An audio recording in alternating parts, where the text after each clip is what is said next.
제가 적폐 가운데 하나가 청산되었다고 말씀드렸는데요. 그 이야기를 하면서 조금 그런 걱정을 했어요. 이거 혹시 또 오늘 식사 대접하시겠다고 누가 전화하진 않을까? 이 청산돼야 될 적폐가 또 부활하는 것은 아닐까 이렇게 걱정을 했는데 아니나 다를까 우리 김근숙 권사님이 전화를 하셨습니다. 그래갖고 식사를 같이 할 수 있냐고 물어보시더라고요. 그래서 이 청산돼야 될 적폐가 또 부활이 되는구나. 근데 이렇게 말씀하시는 거예요. 목사님을 위해서 준비한 식사가 아니라 우리 찬양단을 위해 준비한 식사인데 목사님은 꼽사리로 끼는 거라고. 제가 아예 기쁜 마음으로 오늘 참여를 했습니다. 정말 추워진 날씨인데요. 오늘까지 사경을 할 수 있어서 너무 다행인 것 같습니다. 예.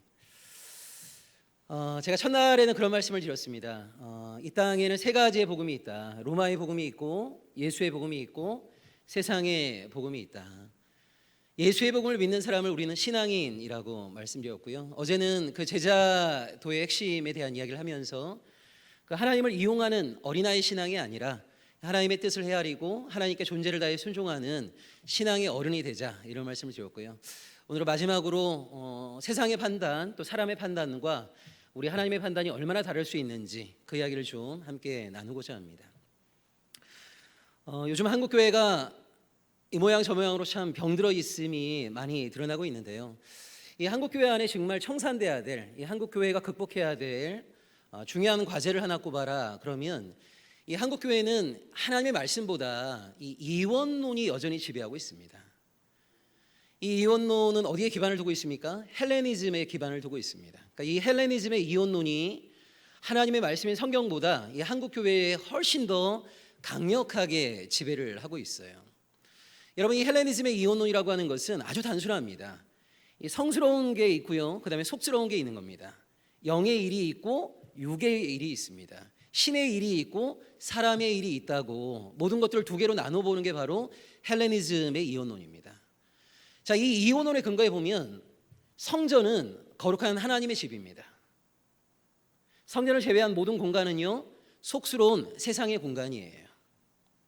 그 성전에서 이루어지는 예배, 찬양, 기도, 이것은 하나님이 너무너무 기뻐하시는 하나님의 일입니다. 근데 우리가 요리를 한다던가 아니면 이웃과 친교를 나눈다던가 열심히 노동을 한다던가 이런 거는 세상 일이 되어버립니다. 거룩한 공간인 성전에서 하나님의 일인 예배를 주관하는 목회자들, 제사장들, 이런 사람들을 하나님의 사람이라고 보는 것이 바로 헬레니즘입니다. 반대로 직장생활을 한다거나 사회생활을 열심히 하는 사람들은요, 세상 일에 몰두하고 있는 세상 사람이 되어버립니다. 여러분, 이런 헬레니즘의 이원론에서는 인간이 위계가 지어지게 돼요. 성전은 거룩한 곳입니다. 성전을 제외한 모든 것은 속된 공간입니다. 예배, 찬양, 기도, 이것은 하나님의 일입니다. 이것을 제외한 모든 일들은 세상의 일이 되어버립니다. 성전에서 이런 예배를 주관하는 사제들, 목사들, 제사장들, 이런 사람들은 신의 사람이 되고 세상 일을 하는 모든 사람들은 세상 사람이 되어버려요. 누가 더 권위가 있습니까? 신의 사람이 더 권위가 있습니다. 어디가 더 거룩한 곳입니까? 성전이 거룩한 곳입니다. 무엇이 하나님이 진짜 원하시는 일입니까? 예배와 찬양과 기도가 하나님이 진정 원하시는 일인 것처럼 이해하게 되는 게 바로 헬레니즘의 이원론이에요. 이런 헬레니즘의 이원론은 성경의 사상이 아닙니다. 이건 헬라의 철학에 기반을 두고 있는 거예요. 근데 안타깝게도 이런 헬레니즘의 이원론이 한국 교회를 지배하고 있습니다. 너무나 많은 성도님들이요, 교회를 하나님의 집이라고 생각을 합니다. 여기를 거룩한 공간이라고 생각합니다. 교회에서 드려지는 예배와 찬양과 기도, 이것을 하나님의 일이라고 생각합니다. 그런 예배를 주관하는 목사들을 하나님의 사람이라고 생각을 해요. 여러분, 이런 식의 이원론에서는 어떤 위험성이 벌어지게 되는 거냐면 하나님의 집이라고 하는 성전과 하나님은 결부되거나 거의 동일시되는 겁니다. 하나님의 일을 하는 사제와 하나님은 거의 결부되거나 동일시되는 거예요. 그래서 교회가 뭐를 잘못했다 하더라도 교회를 비판하는 것을 마치 하나님을 비판하는 것처럼 이해합니다. 목사가 무엇인가를 잘못했다 하더라도 목사를 비판하는 것은 하나님을 비판하는 것처럼 굉장히 화들짝 놀랍니다. 이런 식의 이원론이 여전히 한국 교회를 많이 지배하고 있습니다. 자, 그러면 성경이 말하고 있는 사상은 뭘까? 여러분 한번 대답을 해보십시오. 자, 교회나 성전은 거룩한 하나님의 집입니까?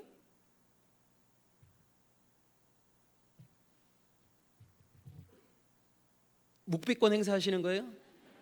한번 그냥 얘기해 보세요. 여러분, 자, 교회, 구약시대의 이스라엘의 성전, 거룩한 하나님의 집입니까? 헬레니즘에서는 그렇다고 얘기합니다. 거기는 거룩한 신의 집인 거죠. 근데 우리 성경은 이렇게 얘기합니다. 성전은 그 자체로 거룩한 하나님의 집은 아닙니다. 성전은 거룩한 하나님의 집으로 부름받은 겁니다. 근데 현실 속의 성전은요, 거룩한 하나님의 집이 될 수도 있고 강도의 구렬이 될 수도 있는 거예요. 그러니까 성전 그 자체가 항상 거룩한 하나님의 집이 되는 것이 아니라 성전은 거룩한 하나님의 집으로 부름받은 겁니다. 그럼 성전은 뭘 해야 됩니까? 부름받은 그 모양 그대로 거룩한 하나님의 집이 되기 위해서 애를 써야 되겠죠. 거룩하기 위해서 수고해야 되겠죠. 그 거룩함을 지켜내기 위해서 목숨을 걸어야 되겠죠. 성전이 항상 거룩한 하나님의 집은 아니란 말이에요. 거룩한 하나님의 집으로 부름받은 겁니다. 근데 현실 속의 성전은요, 거룩한 하나님의 집으로 격상될 수도 있지만 강도들이 우글우글 거리는 강도의 소굴이 될 수도 있는 거예요. 그걸 질타한 사람이 누굽니까? 예레미야 아닙니까? 성전에 예배드리러 들어가는 사람들 앞에서 예레미야 7장에 보게 되면 여기가 여호와의 전이라고 하는 거짓말을 믿지 말라고 얘기하잖아요. 그리고 예레미야 7장 11절에서 이 성전을 뭐라고 얘기합니까? 강도의 구렬이라고 얘기해요. 여러분, 헬레니즘과 이 헤브라이즘의 차이를 잘 아셔야 됩니다. 헬레니즘은요, 성전은 항상 거룩한 신의 집인 겁니다. 그 성전이 신을 담보해내고 있는 거예요. 성전은 신을 독점하고 있습니다. 근데 우리 성경이 말하는 헤브라이즘은 성전은 항상 거룩한 신의 집이 아닙니다. 성전은 그렇게 부름받은 겁니다. 근데 현실 속의 성전은 부름받은 그 모양 그대로 거룩한 하나님의 집이 될 수도 있지만 강도들의 소굴이 될 수 있단 말이에요. 여러분, 목사들은 거룩한 하나님의 사람인가요? 여러분, 목사는 거룩한 하나님의 사람입니까? 아닙니다. 목사는 거룩한 하나님의 사람이다라고 보는 게 바로 헬레니즘인 겁니다. 우리 성경은 뭐라고 얘기합니까? 목사는 거룩한 하나님의 사람으로 부름받은 겁니다. 그게 목사의 사명이고 소명인 거예요. 목사의 언행, 일거수일투족을 통해 갖고요, 하나님의 사람다움을 증거해야죠. 안수만 받으면 목사는 하나님의 사람이 되는 겁니까? 아닙니다. 하나님의 사람으로 부름받은 겁니다. 평생 하나님의 사람답게 살아가야 되는 겁니다. 그런데 현실 속의 목사는 부름받은 그 모양 그대로 하나님의 사람답게 살아갈 수도 있지만 사꾼이 될 수도 있단 말이에요. 이런 분별이 우리에게 필요한 거예요. 목사라고 해서 그가 하는 모든 말을 다 하나님의 말씀이라고 생각하시면 안 됩니다. 성도들에게는 분별이 필요한 거예요. 부름받은 그 모양 그대로 거룩한 하나님의 사람으로 살아가고 있는지, 아니면 하나님을 이용하여서 자기의 부귀영화를 챙기고 있는지, 정말 양들을 위해 목숨을 다 바치고 있는 하나님의 지상대리자로 살아가고 있는 것인지, 아니면 양들을 통해 갖고 이익을 얻어내고자 하는 사꾼으로 살아가고 있는지, 이걸 성도들이 분별을 해야죠. 여러분, 우리 성경에 보게 되면 하나님과 그의 백성인 우리의 관계를 목자와 양의 관계로 많이 설명합니다. 여러분, 이 목자와 양의 관계에서 목자가 양을 위해서 해야 될 책임이 있죠. 뭡니까? 양들에게 꼴을 잘 먹여야 됩니다. 양들이 위기에 처해 있을 때 목숨을 걸고 양들을 지켜내야 됩니다. 자, 이거는 목자의 책임입니다. 자, 그러면 여러분 보세요. 하나님의 백성인 양된 우리들의 책임은 없습니까?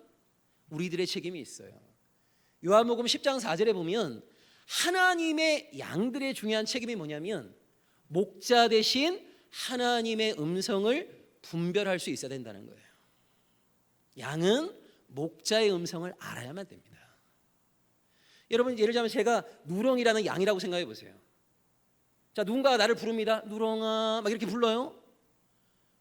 이게 정말 나에게 꼴을 먹이려고 하는 목자의 음성인 건지, 아니면 누렁아 이렇게 불러갖고 내가 나오기만을 기다렸다가 나를 잡아먹으려고 하는 사꾼의 음성인 건지, 이걸 분별해야 될 책임은 하나님의 백성된 우리에게 있는 거란 말이에요. 여러분, 우리가 하나님께 예배를 드리면 우리의 모든 예배가 하나님께 기쁨이 됩니까? 우리가 하나님께 찬양을 드리면 우리의 모든 찬양이 하나님을 영광 돌리는 것인가요? 그렇다고 말하는 게 바로 헬레니즘인 겁니다. 우리 성경은 그렇게 얘기하지 않습니다. 여러분, 우리 예배 가운데 하나님께 연락되지 않는 무수한 예배가 있습니다. 우리가 예배를 드린다고, 우리가 찬양을 올려드린다고 우리의 모든 예배와 찬양이 하나님께 기쁨이 되는 거 아니에요. 우리의 예배가 하나님께 영광이 될 수도 있고, 우리의 예배는 우리의 종교적인 감성을 발산하는 종교적인 엔터테인먼트가 될 수도 있는 겁니다. 성경이 말하는 헤브라이즘은 뭐냐면 모든 것은 경계 가운데 있는 거예요. 모든 것은 경계 가운데 있는 겁니다. 하나님의 집이 될 수도 있고, 강도의 구렬이 될 수도 있고, 하나님의 사람이 될 수도 있고, 사꾼이 될 수도 있고, 하나님께 영광을 돌릴 수도 있고, 우리의 종교적인 유흥거리로 예배를 전락시킬 수도 있는 거예요. 이 경계 가운데서 우리는 항상 선택을 해야죠. 분별을 해야죠. 이것이 바로 성경이 말하는 헤브라이즘이에요. 근데 너무나 안타깝게도 이 땅의 교회를 지배하고 있는 것은 뭐냐면 헬레니즘의 이원론입니다. 너무나 많은 사람들이요, 건물에다 십자가만 달고 있으면 거기를 거룩한 하나님의 집이라고 착각을 해요. 누가 어디 가서 안수 받았다고 하면 거룩한 하나님의 사람이 된 것처럼 그를 떠받듭니다. 뭐 하다가 기도합시다, 찬양합시다, 예배드립시다. 그러면 우리의 모든 기도와 찬양과 예배가 하나님께 영광이 되는 것처럼 생각을 해요. 여러분, 그렇지 않습니다. 이스라엘 백성은 잘못된 신학을 갖고 있었는데 그 가운데 하나가 뭐냐면 성전신학이라는 거예요. 여러분, 성전신학이 뭡니까? 성전은 하나님의 집이라는 사고입니다. 근데 여러분, 너무 놀라운 게 뭐냐면 이 성전을 만들었던 사람이 솔로몬 왕이죠.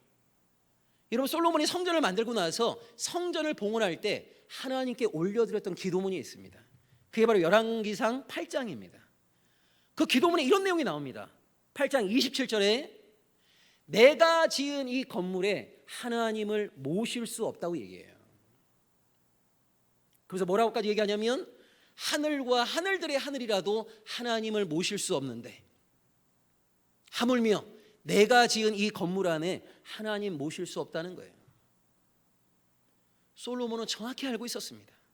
여러분, 인간이 지은 이 조그만 건물 덩어리에 하나님을 모실 수 있습니까? 우주보다 더 크신 하나님을 이 건물 덩어리 안에 모실 수 있습니까? 천만의 말씀이에요. 솔로몬은 이것을 제대로 깨달아 알았습니다. 근데 너무나 놀라운 것은요, 성전이 막상 지어지고 나니까 성전을 통해 먹고 사는 사람들은 성전을 뭐라고 얘기해야만이 사람들이 성전을 자주 찾겠어요? 성전이 하나님의 집이라고 말해야 되는 거예요. 그 하나님의 집에 빈손으로 오면 되냐? 항상 무엇인가를 들고 오게 만들었어요. 그리고 세상 일보다 성전에 와서 예배드리는 것이 하나님이 정말 기뻐하시는 일인 것처럼 이런 이원론을 퍼뜨렸습니다. 그래서 이스라엘 안에 어떤 신학이 자리 잡게 된 거냐면 성전은 하나님의 집이다. 그래서 어떤 이방 세력이 와서 성전을 붕괴시키려고 한다 하더라도 성전은 절대 무너지지 않는다는 거예요. 왜?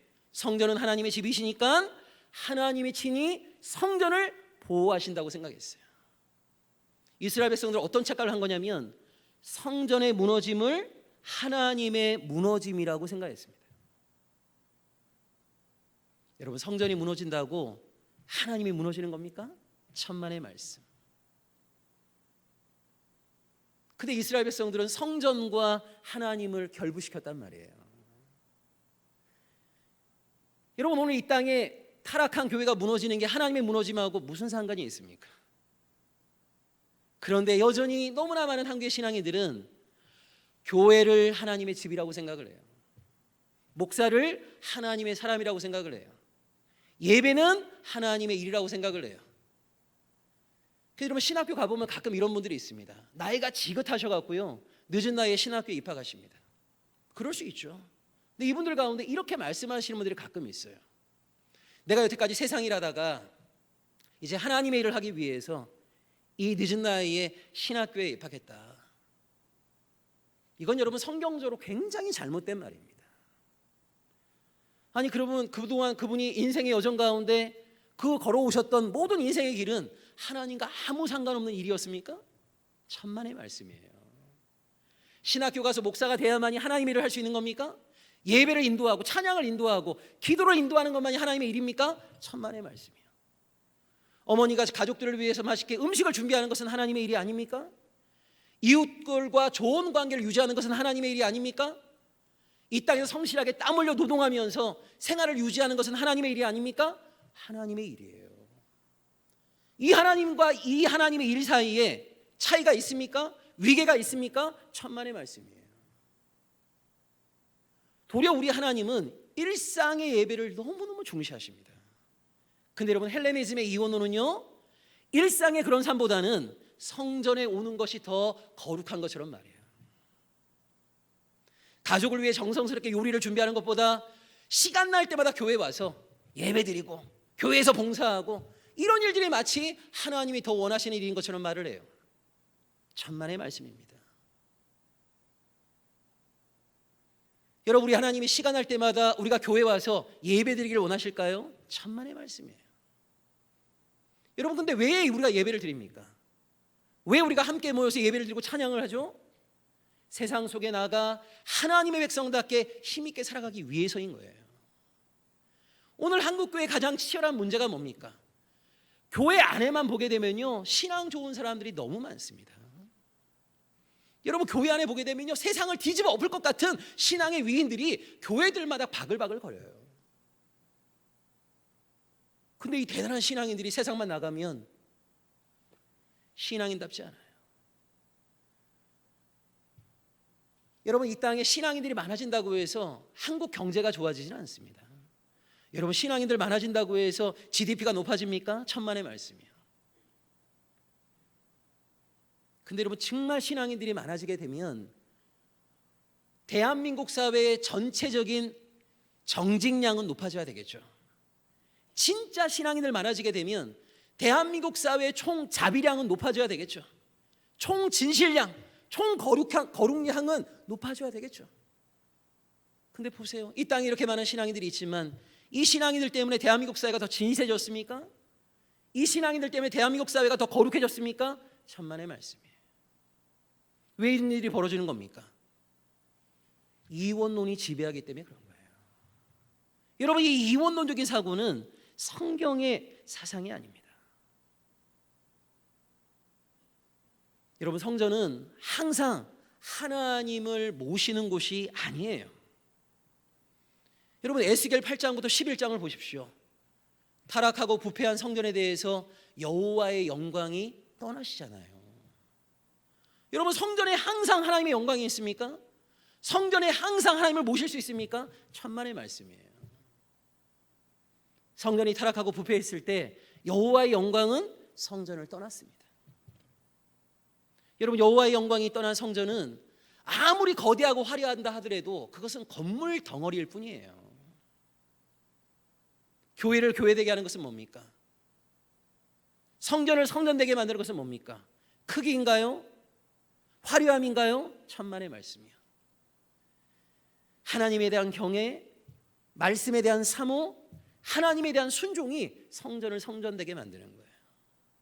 교회를 교회되게 만드는 겁니다. 근데 이 성전이 하나님에 대한 경외를 상실하게 되었을 때, 이 성전이 하나님의 말씀에 대한 사모함을 잃어버리게 되었을 때, 이 성전이 하나님에 대한 순종의 마음을 접게 되었을 때 여호와의 영광은 성전을 떠나버립니다. 성전이 항상 하나님을 소유하는 곳이 아니라는 걸 아셔야 돼요. 그런 의미에서 오늘 우리에게도 마찬가지입니다. 이 땅의 교회의 가장 중요한 사명은 뭘까요? 교회의 교회됨을 지키는 겁니다. 거룩한 하나님의 집으로서의 그 부름에 충실한 것이 이 교회의 사명입니다. 이 땅의 수십만 명의 목사들의 사명은 뭐겠습니까? 거룩한 하나님의 사람으로 부름받은 그대로 거룩한 하나님의 사람답게 살아가는 겁니다. 안수받는다고 거룩한 하나님의 사람이 된 것이 아니라 거룩한 하나님의 사람으로 살아갈 때에만이 목사는 거룩한 하나님의 사람이 되는 거예요. 근데 한순간 이 사명을 망각하게 되면 사꾼이 되어버립니다. 교회가 그 사명을 망각하게 되면 한순간 강도의 구렬이 되어버립니다. 하나님을 경외하는 예배의 본질을 잃어버리게 되면 우리의 예배는 종교적인 엔터테인먼트로 전락하게 되는 거란 말이에요. 우리 기독교 신앙의 모든 것들은 다 경계 가운데 있다는 걸 아셔야 됩니다. 그래서 우리는 분별해야 되는 거예요. 어느 교회에 정말 하나님의 영이 계신 것인가? 여러분, 이 땅의 모든 교회에 하나님의 영광이 있는 거 아닙니다. 어느 교회가 정말 하나님에 대한 영광을 담지하고 있는지를 분별하셔야죠. 어떤 목사가 정말 부름받은 그대로 하나님의 사람답게 살아가기 위해서 분투하고 있는가를 분별하셔야죠. 이 분별을 잃어버리고 교회는 무조건 하나님의 집이고 목사는 무조건 하나님의 사람이고 예배는 무조건 하나님의 일이고 이런 것들이 세상의 모든 일들보다 훨씬 더 중요한 것처럼 교회는 하나님의 영역이고 나머지 모든 것은 세상 영역이고 목사는 하나님의 사람이고 다른 직업군들은 세상이라는 사람들이고 이런 식의 이원론을 청산하지 않으면 정말 한국 교회는 새로워지지 않아요. 여러분, 우리 성경을 보십시오. 시간 날 때마다 우리가 예배를 드리기를 원하시는 하나님 절대 아닙니다. 여러분, 성경은 도리어 우리의 일상의 예배를 중요하게 생각합니다. 일상의 예배는 전혀 없이 종교 의식으로서의 예배만 넘쳐날 때 하나님은 이스라엘을 질타했습니다. 여러분, 고대 근동의 모든 신과 이스라엘 백성이 믿었던 야훼 하나님의 너무너무 중요한 차이가 하나 있는데요.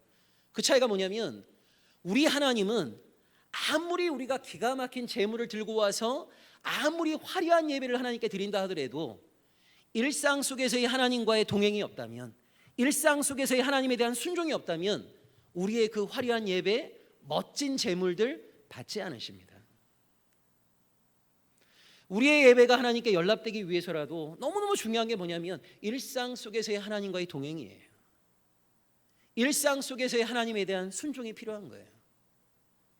여러분, 창세기 4장 4절과 5절에 보게 되면 하나님께서 아벨과 그 제물은 받으셨지만 카인과 그 제물은 받지 않았다고 얘기합니다.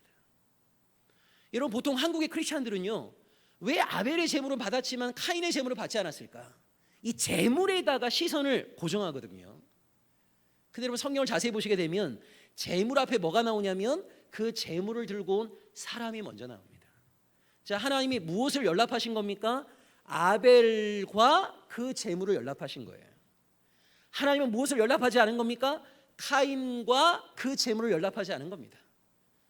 그 제물을 들고 온 사람과 그 제물 가운데 하나님은 무엇을 더 보셨습니까? 그 제물을 들고 온 사람을 먼저 주목하시죠.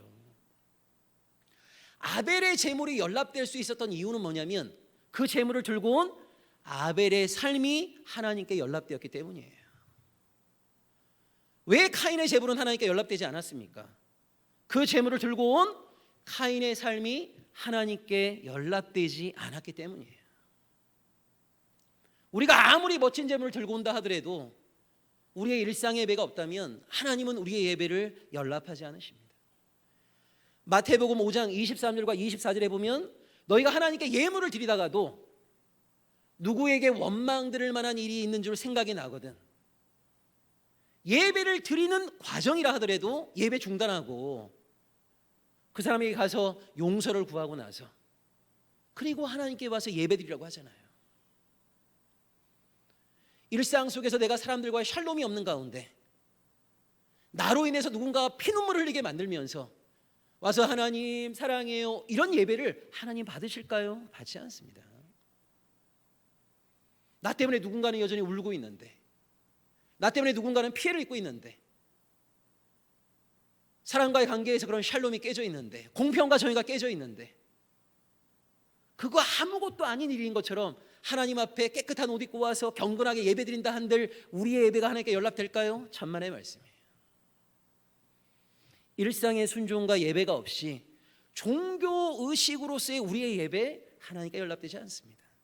우리 하나님은요, 순종을 제사보다 더 낮게 보시는 분이에요. 천천의 수양, 만만의 강수 같은 기름을 가지고 온다 한들 하나님이 그 예배 받지 않습니다. 하나님은 뭐라고 얘기하십니까?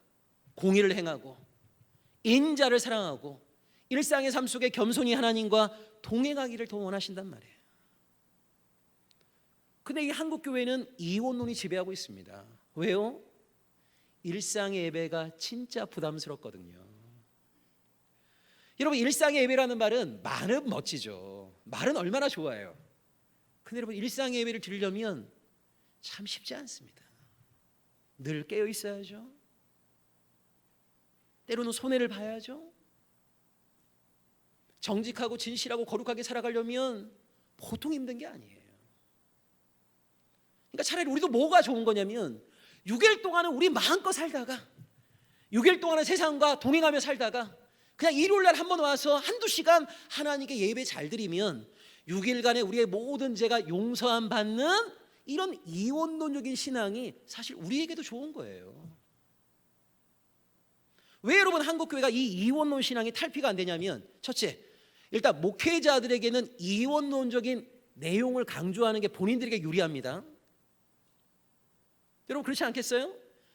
이원론을 강조하게 되면 목사는 어떤 사람입니까? 신의 사람인 거예요. 거의 하나님과 일총 관계인 사람이에요. 그 하나님과 가까운 목사 건드리면 큰일 나요. 여러분, 그런 식의 이상한 얘기들, 목사 저주했다가 목사에게 대들었다가 온갖 병들었다는 이상한 간증들이 얼마나 횡행합니까? 아니, 목사를 잘 돌봐도 암 걸리더구만요. 아니, 확률적으로는 이렇게 저렇게 다 될 수 있는 건데, 여러분, 한국교회 안에 미신처럼 퍼져 있는 이상한 이야기 보세요. 목사 잘 섬겼더니 자자손손 복 받더라. 목사가 뭐 좀 하나 잘못했다고 그 목사를 뒷담화 깠더니 그 집이 먹을리고 사업망하고, 이런 식의 이야기들이 얼마나 횡행하냔 말이에요. 목사가 거의 하나님이 돼버린 겁니다. 그냥 여러분 보세요. 왜 목회자들은 헬레니즘의 이원론을 포기하지 못하냐면, 헬레니즘의 이원론을 강조하게 되면 목사는 거의 하나님과 동급인 거예요. 목사는 하나님의 사람이 돼버려요.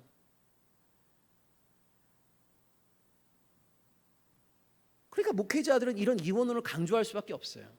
그럼 왜 성도들은 이원론을 또 좋아하게 되는가? 일상의 예배가 부담스럽기 때문에 그런 거예요. 그러니까 6일 동안은 세상에 산다고 생각하는 거예요.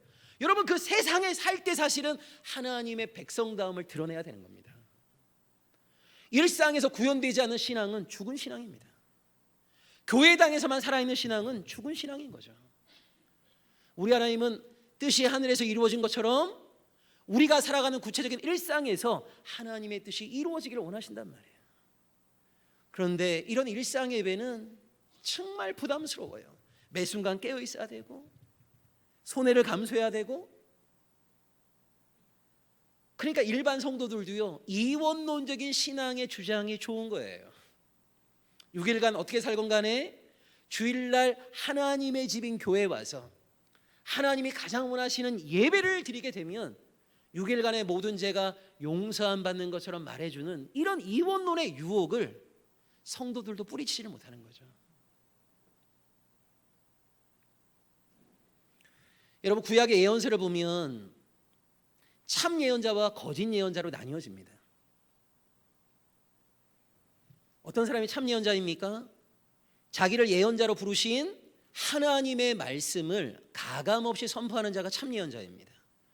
자, 어떤 사람이 거짓 예언자입니까? 하나님이 맡겨주신 말씀이 있다 하더라도 청중들이 부담스러워하면 그 얘기는 하지 않아요. 그래도 청중들이 듣기 원하는 그런 이야기를 해요. 그러면 청중들이 주머니를 털어요.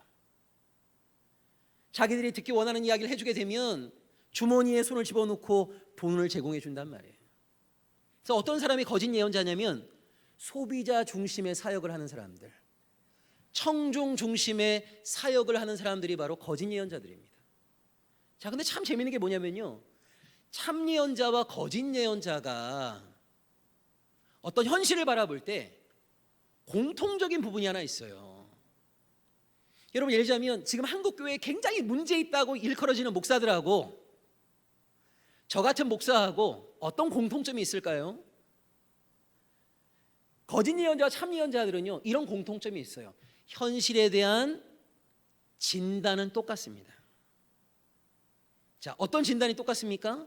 지금 문제 있다는 거죠. 지금 우리 한국교회 문제 있다. 이건 여러분 모든 목사들의 공통된 주장입니다. 구약에도 보게 되면 모든 예언자들이 다 이렇게 얘기합니다. 지금 우리 이스라엘 공동체는 하나님으로부터 멀리 떠나 있다. 그래서 하나님의 은혜를 받고 있지 못한 거다. 빨리 하나님께 돌아가야 된다. 이런 거는요, 공통된 진단이에요. 오늘 많은 목사들이 이렇게 얘기할 겁니다. 지금 한국교회 병들어 있다. 한국교회는 하나님의 은혜를 상실했다. 첫사랑을 잃어버렸다. 이거 한국의 모든 목사들이 공동으로 진단하는 내용이에요. 참 예언자건 거짓 예언자건 간에 현실에 대한 진단은 똑같습니다. 근데 어디서 갈라지냐면 해결책에서 갈라서요. 해결책에서. 참 예언자들은 이 모든 문제를 해결할 수 있는 방안을 뭐라고 주장합니까? 일상의 순종이라고 주장합니다. 종교 의식 안에서의 충만함이 아니라 하나님이 원하셨던 일상의 삶 속에서의 순종, 그것이 이 모든 문제를 해결할 수 있는 유일한 해결책이다. 이렇게 얘기했던 사람들이 바로 참 예언자들이에요. 근데 거짓 예언자들은 뭐라고 얘기하냐면 종교성을 더 강화시킵니다. 더 예배를 드려야 된다. 더 뜨겁게 기도해야 된다. 더 뜨겁게 찬양해야 된다. 이러면 우리 한국교회 목사들도 마찬가지입니다. 오늘 한국교회가 첫사랑을 잃어버렸다. 오늘 한국교회가 하나님의 은혜를 상실했다. 한국교회에 많은 문제가 있다 라고 얘기하면서 이 문제를 해결할 수 있는 해결책으로 제시하는 게 뭐냐면 더 자주 모여서 예배를 드려야 된다는 거예요. 더 자주 모여서 기도해야 된다는 거예요. 더 뜨겁게 찬양해야 된다는 거예요. 여러분, 한국교회가 예배가 부족해갖고 이 모든 문제가 일어난 겁니까?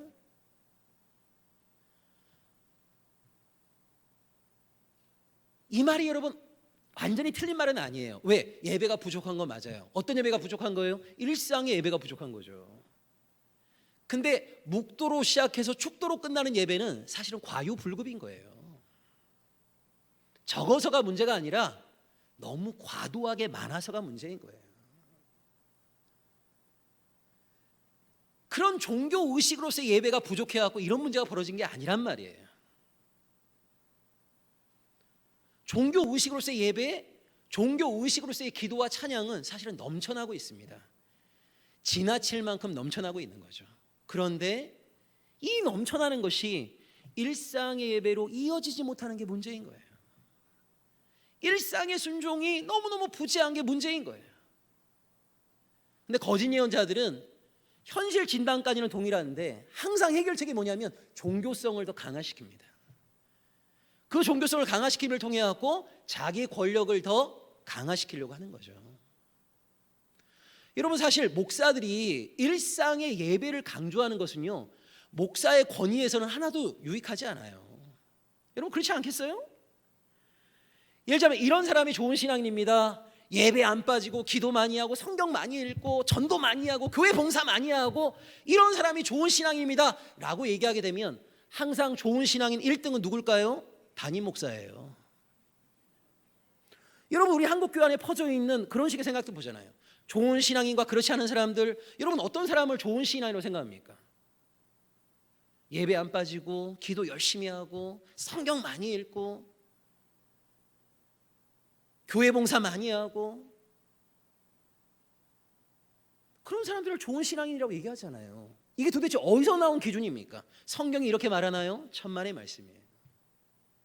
여러분, 이런 좋은 신앙인이 대한민국 교회 안에 10만 명, 100만 명이 있다 하더라도 한국 사회에는 요만큼도 유익을 얻지 못해요. 그런데 이런 좋은 신앙의 기준을 가지게 되면 항상 최고로 좋은 신앙인은 누구냐면 목사란 말이에요. 이런 목사가 예배 빠지는 거 봤습니까? 여러분이 하루 종일 가사노동하고 하루 종일 직장에 나가서 열심히 일하시는 것처럼 원래 목사에게 위임된 일이 뭡니까? 열심히 성경을 연구하고 성도들을 위해서 기도하고. 이런 말이 웃긴 거예요. 우리 목사님은 하루에 2시간씩 기도하셔. 아니, 자기는 직장 가서 10시간씩 일하고 있잖아요. 그게 원래 목사의 일인데 우리 목사님은 하루에 성경을 20장씩 읽으셔. 그게 원래 목사의 일이에요. 그걸 가지고 우리는 막 목사를 자랑하고 목사를 존경해요. 얼마나 황당한 일이에요. 여러분, 정말 좋은 신앙인은 그를 만나는 사람에게 반드시 유익을 끼칠 수밖에 없는 거예요. 어떤 사람이 진짜 좋은 신앙인인 겁니까? 남편과 아내가 서로를 존중하고 인격적으로 대하는 게 진짜 좋은 신앙인이죠. 자녀를 주체적으로 인정해주고 자녀와 인격과 인격으로 만나는 그런 부모가 좋은 부모인 거죠. 세금 정직하게 내고 불의한 일에 동참하지 아니하고 진실되게 살아가기 위해서 애를 쓰는 사람이 좋은 신앙인이죠. 이웃들과 좋은 이웃이 되기 위해서 열심히 애를 쓰고 수고하는 사람이 좋은 신앙인이죠. 여러분, 이런 신앙인이 10만 명, 100만 명 생겨나게 되면 한국 사회는 반드시 유익을 얻을 수밖에 없어요. 오늘날 교회만 유익하게 하는 신앙, 이건 사실 병든 신앙입니다. 이거는 성경이 말하는 신앙의 모습과 너무너무 다르다는 걸 아셔야 돼요. 근데 여러분, 오늘 한국 교회 안에 성경이 말하고 있는 이런 헤브라이즘이 아니라 이방의 철학인 헬레니즘이 한국 교회의 사고방식을 지배하고 있는 거예요. 교회를 아무리 오래 다닌다 하더라도 이런 헬레니즘의 지배로부터 자유하지를 못해요. 근데 오늘 본문을 보게 되면 예수의 제자들도 그 한계를 뛰어넘지를 못합니다. 예수와 그 오랜 세월 동안 공생애를 함께 했음에도 불구하고 성전을 딱 보고 나서 한 제자가 감탄을 하면서 스승 예수에게 이런 얘기를 하는 거예요. 스승님, 어휴, 이 돌들 좀 보세요. 이거 이 건물 크기 좀 보세요. 이거 하면서 이 성전에 크고 거대하고 화려한 것에 대한 감탄을 쏟아내고 있는 거예요. 여러분, 이때 제자들이 봤던 성전이 어떤 성전이냐면 헤롯 성전입니다. 여러분, 이스라엘 역사를 보게 되면 1, 2, 3의 성전이 있는데요. 1의 성전이 뭐예요? 솔로몬 성전이죠. 이게 586년에 바벨론에 의해서 무너졌습니다. 그리고 바벨론의 포로로 잡혀갔다가 돌아온 사람들이 무너진 그 성전을 재건했습니다. 이걸 스룹바벨 성전이라고 해요. 515년에 재건되었습니다. 근데 여러분, 스룹바벨 성전은 솔로몬의 성전보다 훨씬 축소된 성전이에요. 근데 이 성전을 나중에 헤롯이라는 사람이요, 엄청나게 크게 증축을 했습니다. 왜 여러분 헤롯이 이 성전을 증축을 했냐면, 헤롯은 원래 이스라엘 사람이 아니에요. 에돔 사람입니다.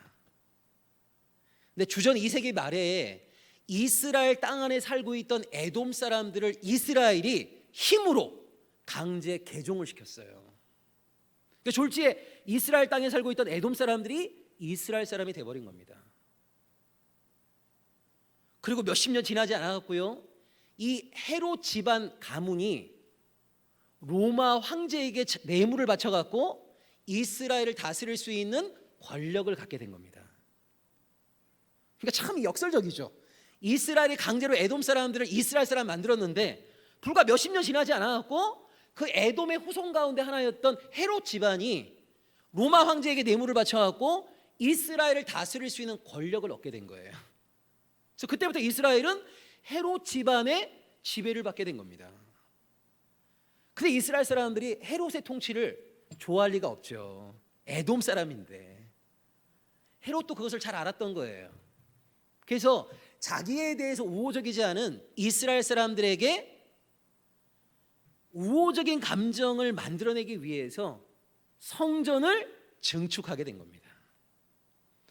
이걸 언제부터 지었냐면요, 주전 20년부터 지었어요. BC 20년부터.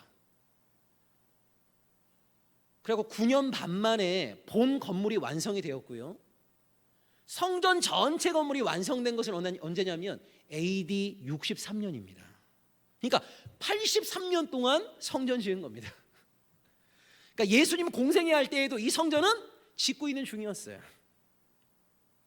근데 얼마나 황당하냐면 83년 동안 지었던 그 성전이 불과 7년 만에 70년에 서쪽 벽만 남겨놓고 다 무너져 버립니다. 그 남겨진 서쪽 벽을 우리가 통곡의 벽이라고 하잖아요. 참 보세요. 83년 동안 정성을 다해 지었는데 7년 만에 무너졌어요. 이것이 바로 헤롯 성전입니다. 엄청나게 거대한 성전, 축구장 3배 크기예요. 그러니까 제자들이 언제 그런 성전을 본 적이 있나요? 그 갈릴리 시골에 살다가 이 성전 보고 나서 너무너무 놀라는 거예요. 마치 여러분 옛날에 70년대 시골 생활만 계속하다가 서울역 딱 도착하자마자 대우 빌딩 봤을 때 그 충격이랑 비슷한 거예요. 그러니까 제자가 막 너무 놀라워갖고 막 스승 예수님하고 동료 제자들한테 야, 이 돌들 좀 보라고, 돌들. 야, 이 건물들 좀 보라고 하면서 막 감탄을 쏟아내고 있는 거예요. 근데 여러분, 이 13장 이전에 어떤 사건이 있었냐면 11장에서 예수님이 성전을 뒤집어 엎는 사건이 있었잖아요. 그러니까 얼마나 이 제자의 말이 황당한 말이냐면 스승 예수는 성전의 외형 이걸 본 게 아니라 성전이 성전다움과 그 본질을 주목했단 말이에요. 성전은 거룩하지 않았어요. 성전은 하나님의 이름을 이용해 갖고 종교 사업을 하고 있었어요. 그 성전의 타락과 부패에 대해서 예수님은 분노하셨어요. 그런데 그 예수와 오랜 세월 동안 함께했던 제자는 스승의 마음과 공감한 것이 아니라 그 성전의 크기, 성전의 외형적인 화려함, 여기에 마음을 다 빼앗겨 버린단 말이에요. 그렇게 오랜 세월 동안 예수와 함께하고 있었음에도 불구하고 성전을 바라보는 눈이 예수와 제자들 사이에 이렇게 갈라서게 된 겁니다. 이렇게 예수와 함께하고 있었는데도 오랜 세월 동안 예수의 공생에 함께했음에도 불구하고 어떻게 제자들은 예수의 마음을 배우지를 못했을까?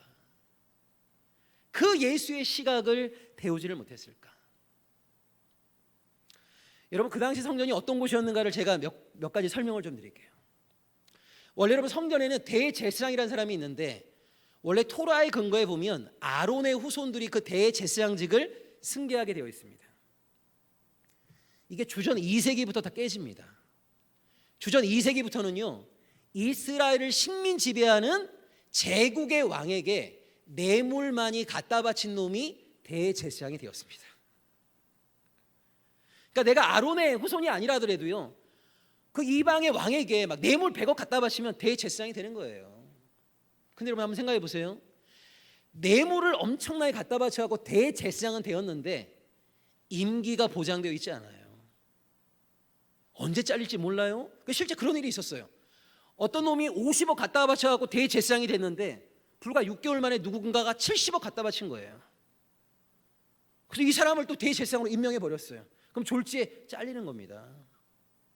그게 여러분 한번 생각해 보세요. 내가 엄청난 뇌물 갖다 바쳐갖고 대제사장 되었으면 임기가 언제 끝날지 몰라. 그러면은 이 사람은 오직 뭐에 관심이 있겠어요? 내가 뇌물로 갖다 바친 것보다 더 많은 것들을 회수해야 될 거 아닙니까? 그래서 이때부터 성전이 뭘 하기 시작하냐면 고리 대금업을 하기 시작합니다. 여러분, 고대 사회의 모든 성전은요 은행입니다. 성전은 돈이 많아요. 여러분, 유대인들이 1년에 한 번씩 갖다 바치는 11조, 성전세, 거기에 온갖 헌금들, 그런 것들이 성전에 가득가득 쌓여 있었단 말이에요. 이걸 가지고 이제 뭘 하기 시작했냐면 돈이 없는 사람들에게 빌려주기 시작하는 거예요. 근데 여러분, 고리대금업이라고 하는 게 원래 토라에 보면 동족 이스라엘 사람들에게 이자 받지 말라고 되어 있거든요. 근데 뭔가를 빌릴 때 항상 담보를 내걸잖아요. 정해진 기한 안에 갚겠다. 그거 못 갚을 때 내가 우리 집 담보 걸어요. 내가 정해진 기한 안에 갚겠다. 내 몸을 담보로 걸어요. 여러분, 어떻게 인생을 살다 보면 정해진 기한 안에 못 갚을 수 있잖아요. 그럼 어떤 일이 벌어집니까? 담보로 내걸었던 땅을 빼앗깁니다. 담보로 내걸었던 인신이 노예가 돼버립니다. 그래서 예수님 당시에 얼마나 놀라운 일이 있었냐면 성전이 소유하고 있는 땅이 어마어마하게 많았습니다. 성전에 귀속된 종들이 엄청나게 많았어요. 그리고 너무 놀라운 게 AD 66년에 이스라엘 모든 사람들이 힘을 합쳐갖고 로마와 전쟁을 했거든요. 이걸 유대 전쟁이라고 그래요. 심지어 SNF파와 바리새인들도 그 전쟁에 참여했습니다. 그러니까 한마디로 이스라엘 땅에 있는 모든 사람들이 힘을 합쳐갖고 로마와 전쟁하겠다고 66년에 힘을 합친 거예요. 근데 이 사람들이 제일 먼저 한 게 뭔지 아세요? 로마와 전쟁하기 위해서 모인 사람들이 제일 먼저 한 게 성전에 들어가 갖고 성전에 보관되어 있던 노비 문서, 채무 문서를 다 불태운 겁니다. 그러니까 그 당시 이스라엘 사람들에게서 성전이 어떤 곳이었는지를 생각을 하셔야 돼요. 근데 울며 겨자 먹기로 성전에 가야만이 하나님 만날 수 있다고 하니까, 성전에서 예배드리는 것을 하나님이 가장 기뻐하신다고 하니까 성전에 안 갈 수가 없죠. 이 성전에 있는 제사장들이 얼마나 나쁜 짓을 많이 했냐면, 여러분, 이스라엘이 성전에 가서 뭘 합니까? 동물을 하나님께 제물로 바칩니다. 근데 아무 동물이나 끌고 온다고 해서 제물로 바칠 수 있는 게 아니에요. 여러분, 예를 들자면 여러분이 갈릴리에 사신다고 한번 생각해 보세요. 갈릴리에서 예루살렘 성전까지 오려면요 최소한 일주일 이상 걸립니다. 근데 여러분이 집에 양이 많아요. 그 양 가운데 제일 토실토실한 양 한 마리를 이거 제물로 갖다 바쳐야 되겠다라고 하면서 여러분이 이제 출발하기 시작합니다. 그러면 일주일 이상 걸리니까요. 출발할 때는 애가 제일 토실토실하고 눈도 살아있던 양이 산 넘고 물 건너고 예루살렘에 딱 도착하게 되면 눈 풀려 있겠죠. 아이고, 내가 이걸 제물로 바치려고 들고 왔습니다. 무조건 이걸 바칠 수 있는 게 아니에요. 제물로 바치려면 통과 의례가 하나 있어요. 제사장이 정결하다고 하는 짐승만이 바칠 수 있는 거예요. 근데 이 성전 제사장들이 얼마나 나쁜 짓을 많이 했냐면, 사람들이 끌고 오는 짐승들은요 부정하다고 그래요. 정결하지 않다는 거예요. 제물이 될 수 없다는 거예요. 그럼 여러분 어떻게 해야 됩니까? 이 한 마리 바치려고 지금 그 오랜 시간을 걸려서 지금 성전에 왔는데 부정하다고 하니까. 그래서 성전에서 뭘 하기 시작했냐면, 사람들의 편의를 도모한다는 명목하에 제물을 판 겁니다. 근데 문제는 뭐예요? 일반 시장에서 한 마리에 10만 원이면 살 수 있는 양을 20만 원, 30만 원, 40만 원에 팔아도 안 살 수가 없죠. 시장에서 사오면 무조건 부정하다고 하는데요, 시장에 있는 양보다 성전에 있는 양은 훨씬 더 부실한데도 성전에 있는 양은 정결하다고 그래요. 안 살 수가 없잖아요.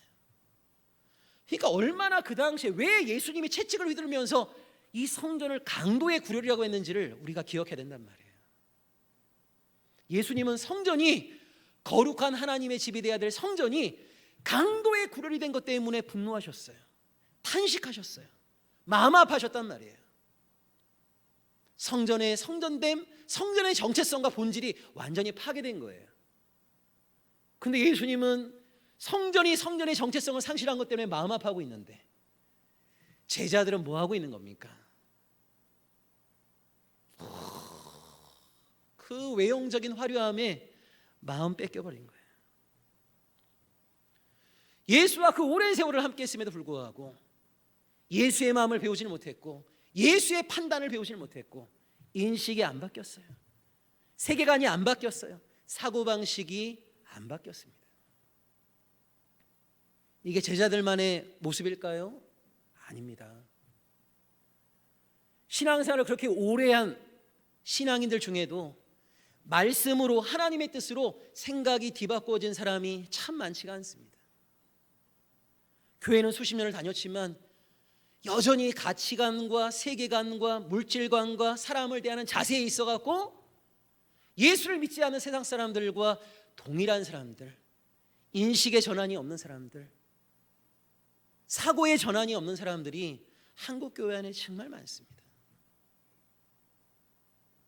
제가 정말 좋아하는 분이 한 분 있는데, 이분은 여러분 모든 면에서 정말 타고난 사람이에요. 정말 좋은 분이에요.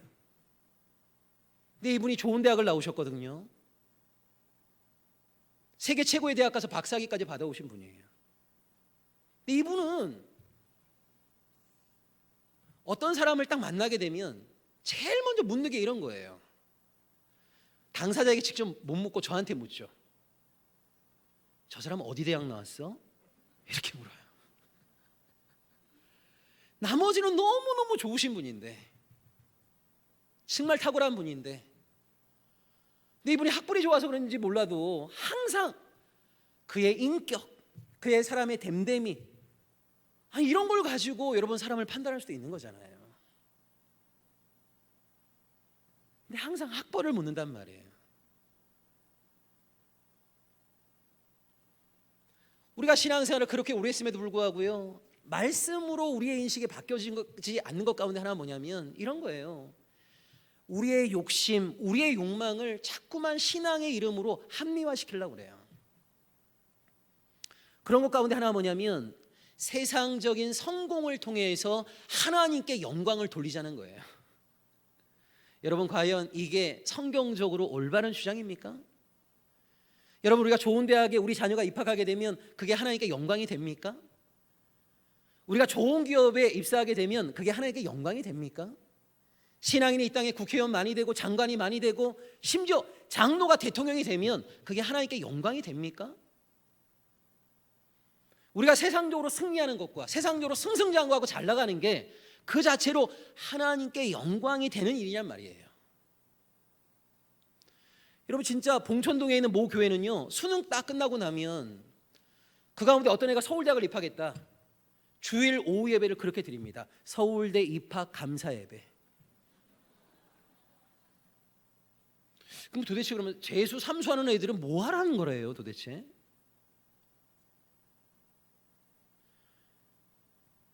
여러분, 우리의 세상의 성공이 하나님께 그 자체로 영광이 됩니까? 천만의 말씀이에요. 여러분, 잘 보셔야 됩니다. 여러분, 이스라엘 역사 가운데 정말 이스라엘이 잘 나갈 때가 한 번 있어요. 그게 언제냐면 오므리 왕조 때입니다. 주전 9세기의 오므리 왕조 때. 그 오므리의 아들이 누구죠? 아합입니다. 그 아합의 부인이 누구예요? 이세벨이었습니다. 여러분, 이 오므리 왕조가 얼마나 대단한 왕조냐면 왕은 4명이 통치했습니다. 오므리, 아합, 아하시야, 여호람. 예후라는 사람에 의해서 오므리 왕조는 끝장났어요. 오므리 왕조 전체 통치 기간이 43년밖에 안 됩니다. 근데 얼마나 여러분 이 오므리 왕조가 대단하냐면 오므리 왕조가 끝장난 지 100년이 지난 이후에 아수르 문서에 북이스라엘을 뭐라고 말하냐면 오므리 왕조라고 말합니다. 그러니까 이 오므리 왕조가 남긴 임팩트가 얼마나 강한지를 알 수 있겠죠. 오므리 왕조 끝장난 지가 100년이 넘었는데도 아수르가 북이스라엘을 뭐라고 얘기하냐면 북이스라엘이라고 말하지 않고요, 오므리 왕조라고 말을 해요. 얼마나 이 오므리 왕조가 대단한 왕조였으면. 그러니까 북이스라엘이 곧 오므리 왕조인 거예요. 그런 식으로 이방 나라들에게 각인이 된 거예요. 그만큼 잘 나갔던 왕조가 바로 오므리 왕조입니다. 여러분, 이 오므리 왕조 때 다윗이 통치했던 영토를 거의 다 회복했습니다. 오므리 왕조 때 이스라엘은 경제적으로 가장 부강했습니다. 한마디로 세상적으로 잘 나간 거예요. 여러분, 이 오므리 왕조의 승승장구, 이 오므리 왕조가 잘 나가는 것이 하나님에게도 기쁨이 되었습니까? 오므리 왕조의 그런 세상적인 성공이 하나님께 영광을 돌렸습니까? 천만의 말씀이에요. 이 오므리 왕조 때 하나님은 엘리야와 엘리사를 보내셔갖고요, 이스라엘의 죄악을 질타하셨어요. 이스라엘은 세상적으로 잘 나갔지만 세상적으로 잘 나간 이유가 뭐냐면 하나님을 저버린 결과였어요. 하나님을 저버리고 풍요의 신인 바알을 숭배했어요. 이스라엘의 승승장구, 이스라엘의 잘 나감이 그 자체로 하나님께 영광이 됩니까? 천만의 말씀이에요. 어떤 성공이냐가 중요한 거죠. 여러분, 우리가 옛날에 그런 얘기를 많이 했습니다. 장로님을 대통령 만들어 갖고 정말 하나님께 영광을 돌리자. 여러분, 우리 한국 현대사에서 장로 대통령이 3명이 나왔잖아요. 이승만 대통령, 김영삼 대통령, 이명박 대통령. 여러분, 이 3분의 장로 대통령을 통해 갖고 하나님의 이름이 영광을 받았습니까? 1952년, 56년, 60년 대통령 선거할 때마다 이 땅의 목사들이요, 선거 대책위원회를 만들어 갖고 이승만 대통령 만드는 일에 올인했습니다. 그때 교인들에게 선거운동할 때 논리는 딱 하나예요. 하나님의 사람이 대통령 되면 하나님이 영광 받으신다는 거예요. 그래서 하나님의 사람이 대통령이 돼갖고 하나님의 영광 받으십니까? 그 이승만 대통령의 몰락이 한국 기독교를 얼마나 부끄럽게 만들었습니까? 어떤 일이 있건 간에 이승만 장로를 보위했던 한국교회가 4.19 이거 이후에 얼마나 욕을 많이 먹었습니까? 여러분, 지금도 매년 4월 달만 되면 이승만과 결탁했던 한국 기독교가 비판받아요. 김영삼 장로님이 대통령 되어갖고 하나님의 영광 받았습니까? 천만의 말씀이에요. 그렇게 무능한 통치를 통해 갖고 IMF라고 하는 선물을 우리 민족에게 던져줬어요. 우리 MB 장로님이 대통령 되어갖고 하나님의 영광 받으셨습니까? 그때도 여러분 선거하기 전에 목사들이 모여갖고 장로님이 대통령이 되는 것이 하나님의 영광이라고, 윤리적으로 이런저런 문제가 있다 하더라도 이명박 장로님이 대통령 되게 되면 대한민국 잘 살 수 있다고, 거기서 우리 한국 기독교가 어떤 가치를 더 중요하게 보는지가 이미 드러난 거예요. 윤리적으로 좀 문제 있으면 어때? 잘 살게 해준다는데 우리 스스로가 뭐를 숭배하고 있는 자라고 하는 걸 드러낸 겁니까? 바알을 숭배하고 있는 거죠. 여러분, 정말 우리가 기독교 신앙을 제대로 갖고 있다면 그분이 우리를 아무리 잘 살게 만들어준다 하더라도 그의 윤리성이 그를 담보해내지 못하면 지지할 수 없는 거죠, 신앙의 이름으로. 여러분, 세상적으로 우리가 잘 나가는 것이 하나님께 영광이 됩니까? 천만의 말씀이에요. 그런데 우리는 이런 우리의 욕망을 신앙의 이름으로 자꾸만 포장한단 말이에요. 우리가 성공하는 것이 하나님께 기쁨이 되는 것처럼, 우리가 권세를 갖는 것이 하나님께 영광이 되는 것처럼. 여러분, 도대체 뭐가 성공이고 뭐가 실패인 겁니까? 무엇을 성공이라고 말할 수 있고 뭐를 실패라고 말할 수 있는 겁니까? 신앙인에게는요, 순종했는가 이거 하나만 남는 겁니다. 우리의 순종의 결과 우리가 승리할 수 있었다면 그 승리는 하나님께 영광이 되겠죠. 우리의 불순종의 결과, 우리가 하나님을 저버린 결과 우리가 세상의 성공을 얻고 있다면 우리의 순종은 하나님의 진노를 촉발시키는 죄악일 뿐인 거예요. 절대 우리의 승리를 하나님의 승리라고 착각하시면 안 됩니다. 여러분, 큰 교회를 통해서 하나님께 영광을 돌리자, 이런 식의 사고가 한국 교회를 얼마나 지배하고 있습니까? 교회가 커지면 할 수 있는 일도 많고, 그래서 큰 교회가 이런저런 일들을 하게 되면 얼마나 하나님께 영광을 많이 돌릴 수 있는가. 여러분, 큰 교회를 통해서 하나님께 영광을 돌릴 수도 있겠죠. 그런데 큰 교회가 한번 잘못하게 되면 큰 교회로 인해서 실족하는 사람들이 너무 많습니다.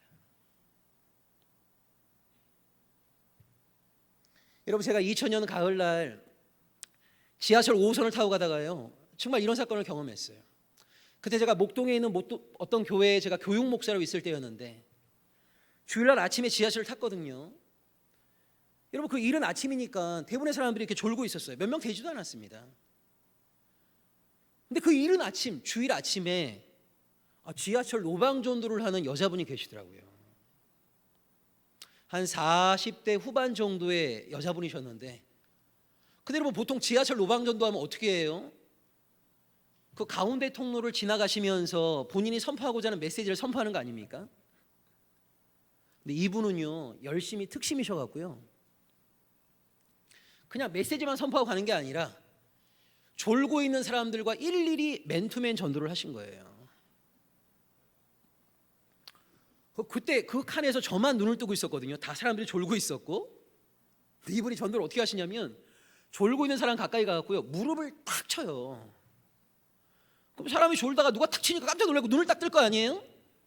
그러면 전도지를 딱 주면서 이렇게 자면 죽어! 예수 믿어야 돼! 이렇게 얘기하는 거예요. 그리고 또 옆 사람 무릎 탁 치고 똑같은 메시지 선포하고, 그렇게 우리 한 칸에 있는 모든 사람들을 훑고 옆 칸으로 가셨어요, 이분이. 자, 이분이 이제 옆 칸으로 간 다음에 이제 사람들이 다 깨어난 거예요, 이제. 그리고 그 같은 칸에 타고 있는 사람들이 오늘 처음 만난 사람들이거든요. 그런데 마음이 하나가 된 거예요. 근데 너무 자다가 달콤하게 주무시고 계시다가 이 여자분이 깨갖고 막 짜증난 남자분이요, 이제 막 욕을 하기 시작하시더라고요. 욕을. 그럼 처음에는 그 여자분을 막 욕하기 시작하는 거예요. 전 미친 XX 하면서 막 여자분을 욕하기 시작하세요. 그래도 이게 화가 안 풀려요. 여자분을 욕을 해도. 근데 이 욕이 어떻게 발전하냐면, 그 여자분이 주고 간 이 전도지가 성락교회 주보였어요. 성락교회 주보. 그럼 여러분, 예를 들면 우리 같은 경우에는 성락교회 그러면 약간 이단교회 뭐 이런 식으로 치부하면 되는데, 여러분 세상 사람들이 그걸 어떻게 알아요? 교회는 다 똑같은 교회인 거죠. 그러니까 이분이 그 여자분을 막 욕해도 화가 안 풀리니까 이제는 그 교회를 막 욕하기 시작하는 거예요. 이거 교회가 시킨 거라고, 이거. 이거 교회가 나 시켜갖고 저 하는 거라고 하면서 막 교회를 욕하기 시작하는 거예요. 그래도 화가 안 풀리니까 마지막 누구를 공격하는 데까지 나갈까요? 예수님까지 가더라고요. 예수님. 저 여자가 원래는 제정신이었는데 예수 믿고 이렇게 됐다는 거예요. 예수 믿고.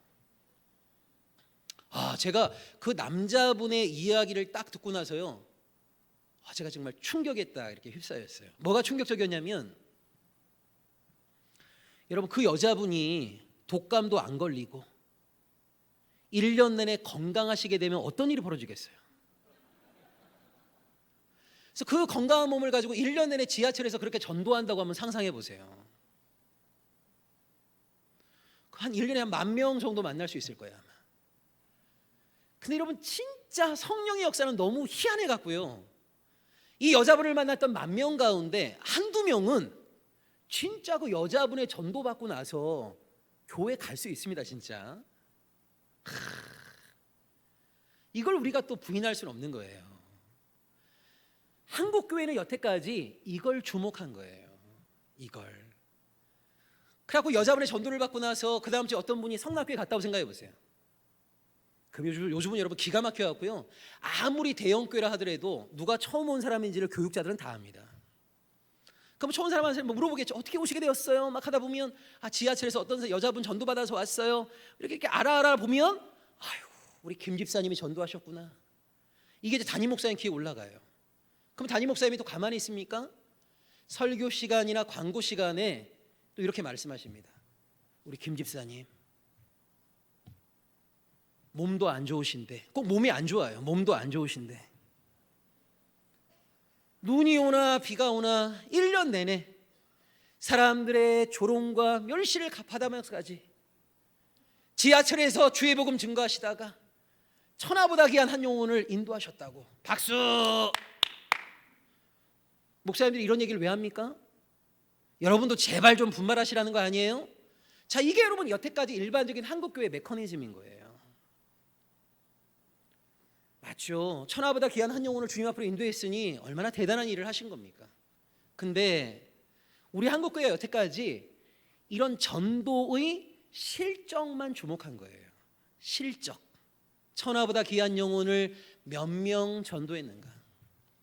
근데 제가 그날 그 남자분의 이야기를 듣고 어떤 생각을 하게 된 거냐면, 이분이 1년 내내 지하철에서 그렇게 전도하셔갖고 10,000명을 만난다. 그 가운데 한두 명이 이분의 전도를 받고 교회에 가게 되어서 예수를 믿게 되었다. 박수 받을 만한 일 맞습니다. 자, 그런데 이걸 여러분 잘 보셔야 됩니다. 이분의 전도가 잘못된 게 아니고요, 그 무례함이 잘못된 거예요. 여러분, 전도라고 하는 것은 내가 하고자 하는 말을 일방적으로 선포하는 그런 폭력적 행위가 아니에요. 전도는 상대방을 감동시키는 거 아닙니까? 전도는 상대방을 설득시키는 거 아닙니까? 어떤 전도가 정말 아름다운 겁니까? 예의를 다하는 거죠. 상대방을 존중하는 게 전도인 거지, 내가 하고 싶은 말 일방적으로 선포하고 끝! 이게 전도인 거예요? 참말이에요. 그거는 폭력인 거예요. 자고 있는 사람 무릎 탁 쳐갖고, 전도가 잘못된 게 아니라 이런 무례함이 잘못된 거란 말이에요. 그런데 보세요. 이 여자분의 그 무례함 때문에 1년에 9,998명이 예수가 어떤 분인가를 알기도 전에, 하나님이 얼마나 좋으신 분인가라고 하는 것을 알기도 전에 그 여자분의 무례함 때문에 예수님과 하나님에 대해서 마음 문을 닫아버린단 말이에요. 여러분, 소자를 실족시키는 것만큼 큰 죄가 어디 있습니까? 천하보다 귀한 한 영혼을 실족시키는 것만큼 우리가 저질러서는 안 될 죄가 어디에 있습니까? 그러니까 여러분 보세요. 이분은 10,000명 만나고 1년에 2명 전도하고 9,998명을 실족시키는 거예요. 플러스 마이너스 계산해 보게 되면 1년에 9,996명씩 하나님으로부터 멀어지게 만드는 거예요. 여러분, 우리나라에 대단한 목사님들 많습니다. 그분을 통해 갖고 얼마나 많은 사람들이 회심한 줄 아세요? 그분의 말씀을 통해 갖고 얼마나 많은 사람들이 은혜 받은 줄 아세요? 한국 교회는 항상 실적을 중시해요. 근데 여러분, 모음 하나 차이인데요, 실적 말고 우리는 혹시 그분의 삶 때문에 실족한 사람은 없는가를 주목하셔야 돼요. 그래서 여러분, 누구 만났을 때 이렇게만 묻지 마세요. 여태까지 몇 명 전도하셨어요? 4명이요? 10명이요? 20명이요? 이것만 묻지 마시고 그 다음에 꼭 이것도 물어보세요. 그동안 몇 명을 실족시키셨어요? 10명 전도하고 50명 실족시키면은 마이너스 인생인 거죠. 오늘날 여러분, 한국의 대형 교회들이 그 거대함으로 하나님께 영광을 돌렸습니까? 아니에요. 그 거대한 교회의 실족으로 말미암아 얼마나 많은 사람들을 상처 입혔습니까? 하나님을 알기도 전에 얼마나 많은 사람들이 큰 교회가 저지르고 있는 그 타락과 부패를 보면서 한국 교회를 비판하고 있습니까? 여러분, 옛날에 신정아 사건 터졌을 때 가짜 박사학위 받은 사람들 검찰에서 조사할 때요, 90%가 목사들이었습니다. 근데 목사들이 뭐 그렇게 박사학위가 필요합니까?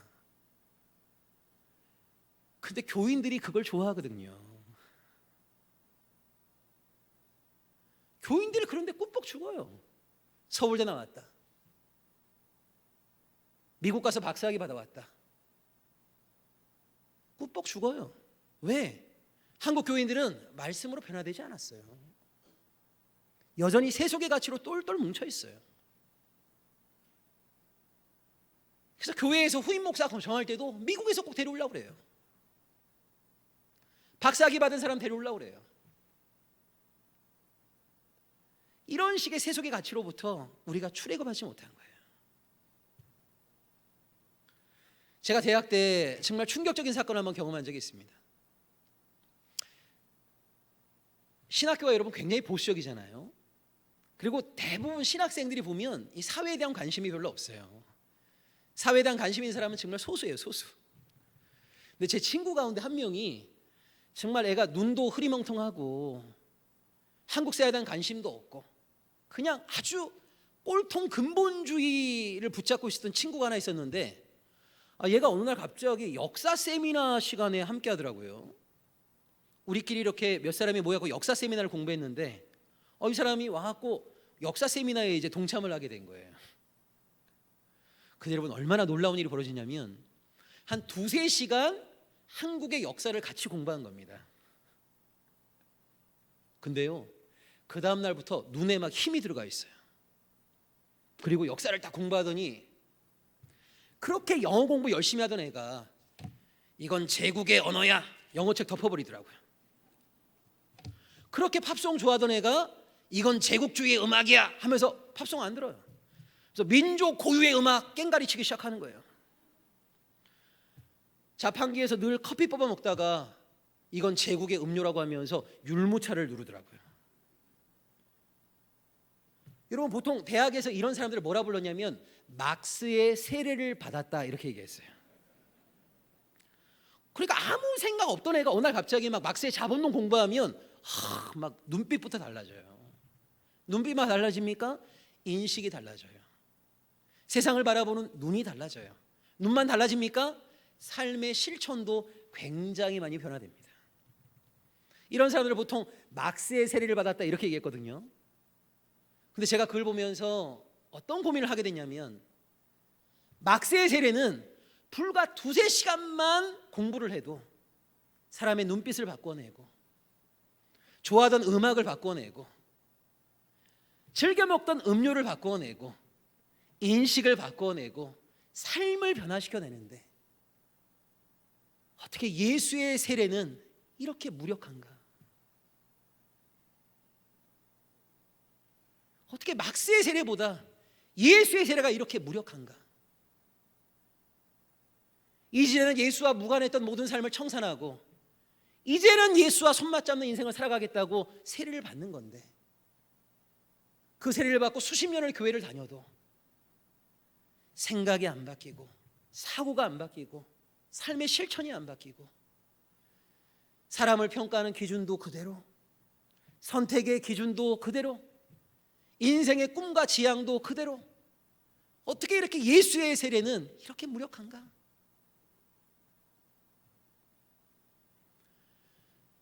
여러분, 구약에 보게 되면 이스라엘이 바로의 압제 가운데 있을 때 하나님이 그들을 출애굽시켜 주셨습니다.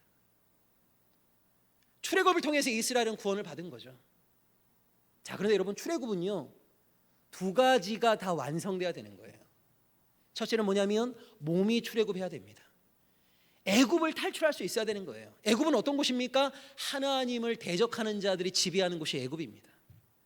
하나님을 대적하는 자들의 사고방식이 지배하는 게 애굽이에요. 그 애굽으로부터 몸이 탈출해야 됩니다. 그 몸이 탈출한 날이 언제죠? 6월절입니다. 근데 문제는 뭐냐면 몸은 애굽을 탈출했는데요, 광야에 나와서 이스라엘 백성이 보여주고 있는 그들의 사고방식이나 생각은 여전히 애굽적이에요. 몸은 출애굽했는데 정신이 출애굽하지 못했어요. 여러분, 우리가 세상에 있던 우리의 몸이 교회로 오는 것도 참 쉽지 않은 일입니다. 대단한 일이죠. 근데 몸은 세상에서 교회로 왔는데 세상이 우리에게 심어놓은 생각, 세상이 우리에게 심어놓은 판단, 세상이 우리에게 심어놓은 가치관, 세상이 우리에게 심어놓은 세계관, 이것을 그대로 우리가 가지고 있다면 이 교회는 세상의 연장이 되는 거예요. 어떤 출애굽이 우리에게 필요한 겁니까? 몸만 세상에서 교회로 오는 것이 아니라 세상이 우리에게 심어놓은 생각을 떨쳐내고 말씀으로 새로운 생각을 형성할 수 있어야 됩니다. 세상의 주류 가치, 세상의 주류 문화, 세상이 우리에게 만들어놓은 물질관, 인생관, 지향이 아니라 하나님의 말씀으로 우리의 인생관이 달라져야죠. 사람을 대하는 자세가 달라져야죠. 사람을 평가하는 기준이 달라져야죠. 물질을 바라보는 우리의 눈이 달라져야죠. 인생을 살아가는 지향이 달라져야죠. 이것을 성경은 뭐라고 얘기하냐면 회개라고 말하는 거예요. 하나님의 나라가 가까이 왔다, 회개하고 복음을 믿으라고 할 때 이 회개한다는 말이 메타노이아라는 말이에요. 메타는 바꾼다는 말이고 노이아라는 말은 인식, 생각이라는 뜻이에요. 뭐가 회개냐면 생각의 전환에서 출발하여서 삶의 변화를 일궈내는 것을 회개라고 말하는 겁니다.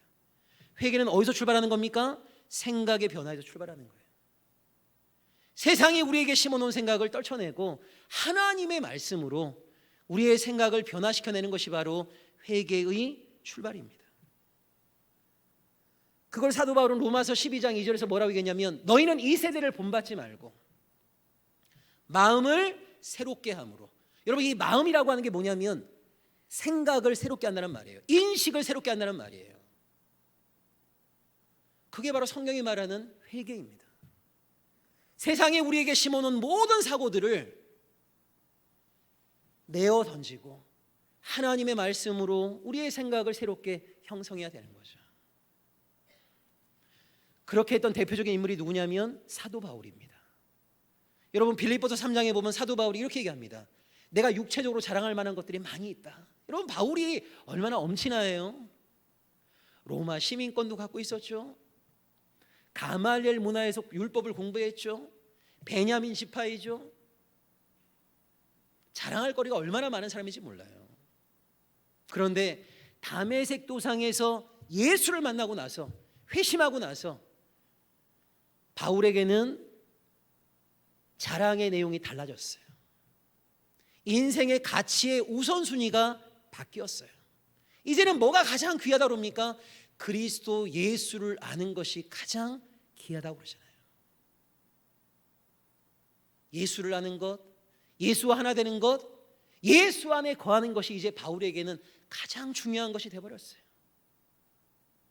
그래서 그동안 중요하게 생각했던 많은 것들을 무가치한 배설물로 바울은 여길 수 있었단 말이에요. 왜요? 인식이 바뀌었기 때문에. 여러분, 인식이 바뀌지 않으면 정말 이해할 수 없는 말씀들이 성경에 많습니다. 그 가운데 하나가 데살로니가전서 5장 16절에 항상 기뻐하라는 말이에요. 참 우리를 곤욕스럽게 만드는 말씀이죠. 여러분 진짜 항상 기뻐하십니까? 정말 하나님이 우리 괴롭히려고 이런 말씀 만드신 것 같지 않아요? 여러분, 사실 인생에서 항상 기뻐하는 사람은요, 백치 아다다밖에 없어요. 뭔가 약간 좀 정신이 어딘가 나사 풀려야만 이게 항상 기뻐하지. 아니, 어떻게 우리가 인생의 여정에서 항상 기뻐할 수 있습니까? 그러니까 바울이 도대체 무슨 생각으로 이런 말씀을 했는지 참 이해가 안 가요. 여러분 보세요. 항상 기뻐하기가 쉽지 않아요. 왜냐하면 사람들은 주로 언제 기뻐합니까? 내가 원하는 대로 일이 술술 잘 풀릴 때 기뻐하죠. 내가 원하는 바가 이루어질 때 기뻐하는 거예요. 근데 여러분, 인생이 그건 반도 안 됩니다. 대부분 뭐예요? 내가 원하지도 않는 그런 일들이 막 우리 앞에 닥쳐옵니다. 그럼 정말 짜증나죠. 너무 힘들어요. 그러니까 우리 인생이 보면 낮과 밤이 있는 거예요. 인생의 낮은 언제예요? 순탄하게 잘 풀릴 때, 쨍하고 해가 뜰 때, 이게 우리 인생의 낮이에요. 밤은 언제입니까? 내가 원하지 않는 고통과 고난이 밀려올 때, 내가 원하는 모든 일들이 다 가로막힐 때, 이게 우리 인생의 밤입니다. 여러분, 인생을 살아오시면서 나는 늘 낮이었다, 나는 늘 순탄했다라고 말할 수 있는 사람이 누가 있겠어요? 그런 사람은 없습니다. 우리 인생의 반은 눈물이거든요. 우리 인생의 반은 탄식입니다. 근데 바울은 우리에게 뭐라고 얘기하냐면 항상 기뻐하라고 권면해요. 여러분, 바울이 썼던 서신 가운데 빌립보서가 있습니다. 그 빌립보서가 어디서 쓴 거예요? 옥중에서 쓴 겁니다. 이 빌립보서의 별명이 뭐냐면 기쁨의 서신입니다. 감옥 안에 있는 바울이요, 감옥 바깥에 있는 빌립보 사람들에게 계속 기뻐하라고 얘기합니다. 정말 희한한 거죠.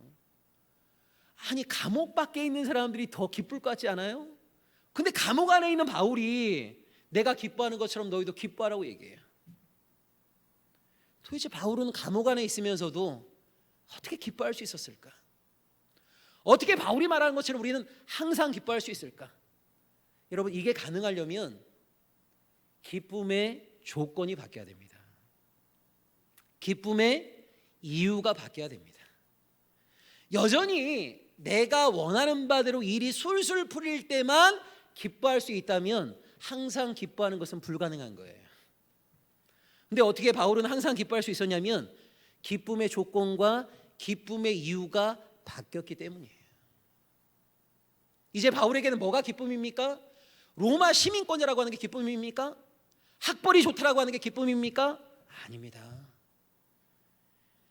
그리스도와 함께하고 있다는 게 기쁨인 거예요. 내가 오늘도 하나님의 통치 안에 거한다라고 하는 게 기쁨인 거예요. 감옥 아래 있다고 해서 그리스도와 함께하는 그 기쁨을 빼앗아갈 수 있습니까? 빼앗아갈 수 없는 거예요. 그러니까 바울은 항상 기뻐할 수 있었던 거예요. 이 기쁨의 조건과 이유가 바뀌어야만이 항상 기뻐할 수 있는 거예요. 근데 우리는 아직까지 이 조건과 이유가 바뀌지 않았어요. 우리의 인식이 말씀으로 새로워지지 않았어요. 이것이 우리의 신앙이 진보하지 못하는 중요한 이유입니다. 여러분, 예수의 마음을 닮아가는 걸 뭐라고 합니까? 성화라고 합니다. 예수의 판단이 우리의 판단이 되는 게 뭡니까? 성화인 겁니다. 예수의 생각을 받아들이는, 예수의 생각과 우리의 생각이 일치하는 게 뭐예요? 성화인 겁니다. 모든 신앙인에게는 이런 성화의 훈련이 필요한 거예요. 제자들의 판단과 예수님의 판단이 달랐던 것처럼 우리의 판단과 예수님의 판단, 우리의 생각과 예수님의 생각이 하늘과 땅만큼의 차이가 드러나게 되면 도대체 우리가 예수의 제자라고 하는 것을 어떻게 증거할 수 있겠습니까? 예수님은 과부의 두 렙돈을 가장 많은 헌금이라고 칭찬하셨어요. 여러분, 누가 이걸 상상이나 할 수 있었겠어요?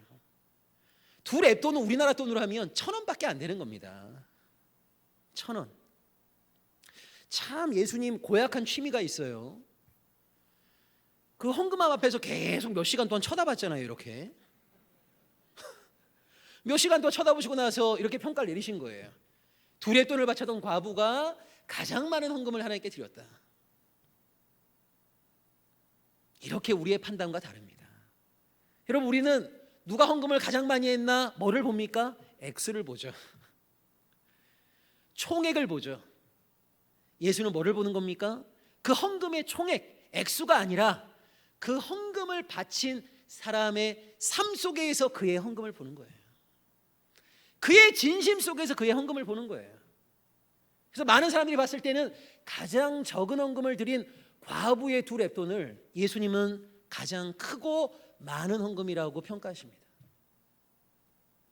저는 이게 늘 두렵습니다. 우리가 세상에서 내리고 있는 판단, 오늘 교회가 내리고 있는 판단이 과연 하나님의 판단과 얼마나 일치하고 있을까? 교회에서 정말 당신 좋은 신앙인이다 라고 칭찬한다 한들 이 교회의 칭찬이, 교회의 판단이 정말 하나님의 칭찬과 하나님의 판단일까? 여러분, 세상의 판단과 하나님의 판단이 얼마나 다를 수 있는가라고 하는 것을 잘 보여주는 게 바로 십자가와 부활인 거예요.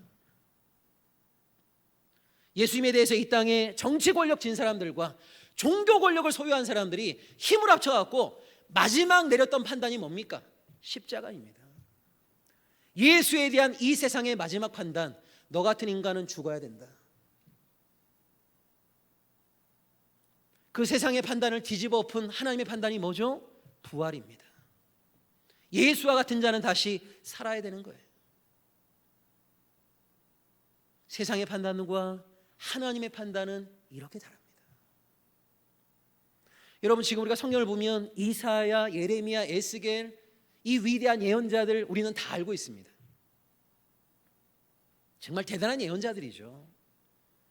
그래서 우리는 이렇게 가끔 착각할 수 있어요. 야, 이사야, 예레미야, 에스겔이 사역했을 때 나도 그 자리에서 그들의 메시지를 들었으면 얼마나 좋았을까? 아니요. 아마 그 자리에서 여러분 그들의 메시지를 들었으면 돌을 들었을 겁니다. 아마 거짓 예언자라고 이사야와 예레미야, 에스겔을 비판했을 겁니다. 하나님의 교회를 공격하고 있는 이단이라고 정죄했을지 몰라요. 여러분, 이사야, 예레미야, 에스겔, 하나님의 말씀을 가감없이 선포했던 그들의 이야기를 이스라엘의 귀를 기울였습니까? 아니요. 소수만이 귀를 기울였습니다. 그들에게 사람들이 보였던 마지막 반응이 뭡니까? 이사야는 통나무 안에 들어가고요, 톱에 켜 죽임을 당했습니다. 예레미야는 애굽으로 끌려가고 철퇴에 맞아 죽었습니다. 그게 세상의 예언자들에게 주었던 마지막 응답입니다. 이사야, 예레미야 당대에는요 실패자인 것처럼 보였습니다. 그런데 하나님이 그들을 역사 안에서 부활시킨 거예요. 하나님의 말씀 안에서 그들은 부활했습니다. 이들이야말로 정말 하나님의 사람이라고 하는 것을 하나님이 증거하신 거예요. 여러분, 교회사 2000년 역사를 보십시오. 당대의 주류 집단이었던 곳이 역사 속에서도 옳다고 인정받는 경우가 언제가 있습니까? 없습니다. 여러분, 지금의 한국교회 2100년, 2200년에 뭐라고 평가받을까요? 하나님의 이름으로 종교 사업을 한 교회, 이렇게 평가받을 수 있습니다. 하나님에 대한 경외는 전혀 없이 풍요의 신을 숭배했던 우상 숭배 종교, 이렇게 비판받을 수 있습니다. 지금 승리하고 지금 성공하고 지금 세상 사람들의 판단에서 합격하고자 하는 자들은요 그릇된 길에 설 가능성이 많은 거예요. 여러분, 세상의 판단에 승리하는 자가 되기 위해서 애쓰지 마십시오. 세상의 판단이 아니라 하나님의 판단에서 승리하는 자가 되십시오. 하나님은 한 번도 이 땅 교회에 크고 거대하고 화려한 교회가 돼야 된다고 우리에게 명령하신 적이 없어요. 하나님은 한 번도 큰 교회를 원하신 적이 없습니다. 거대한 교회를 원하신 적이 없습니다. 화려한 교회를 원하신 적이 없어요. 하나님이 교회에게 요구하셨던 것은 딱 하나입니다. 거룩함입니다. 여러분, 2018년도 우리 갱신 공동체 큰 공동체가 되려고 애쓰지 마십시오. 거대한 공동체가 되려고 애쓰지 마십시오. 세상적으로 화려하고 뭔가 있어 보이는 그런 공동체가 되려고 애쓰지 마십시오. 다만 거룩한 공동체가 되려고 애쓰십시오. 진실한 공동체가 되려고 애쓰십시오. 그것이면 충분합니다. 기도하겠습니다.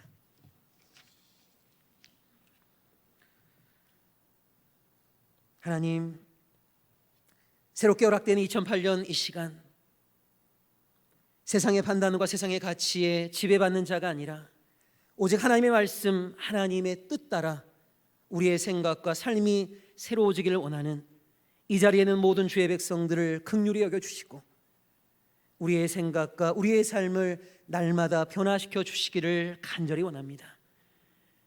우리의 생각을 고집하는 자가 아니라 예수의 생각에 우리의 생각을 맞추는 자 되게 하시고, 우리의 판단을 고집하는 자가 아니라 예수의 판단에 우리의 판단을 맞추는 자 되게 하여 주옵소서. 우리 갱신 공동체가 비록 크고 거대하고 화려한 공동체는 되지 못한다 하더라도 정말 하나님의 말씀에만 온전히 순종하는, 그리스도와 온전히 동행하는 거룩한 공동체로 신실한 걸음 내려갈 수 있도록 이 자리에 있는 한 사람 한 사람을 영육간에 강건케 하옵소서. 예수님의 이름으로 기도합니다. 아멘.